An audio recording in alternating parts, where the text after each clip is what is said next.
আসসালামু আলাইকুম গাইস। আশা করছি আপনারা সবাই ভালো আছেন। তো আমি আজকে নতুন আরেকটা ভিডিও নিয়ে আসছি। দেখেন আমার সামনে একটা মোটর আছে।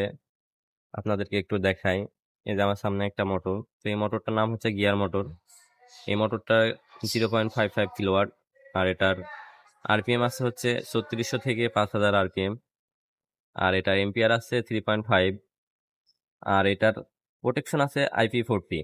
তো এই ধরনের মোটর সাধারণত ব্যবহৃত হয় অটো মেশিনে। আর এখন আপনারা প্রশ্ন করতে পারেন এই মোটরটাকে কেন গিয়ার মোটর বলা হয়।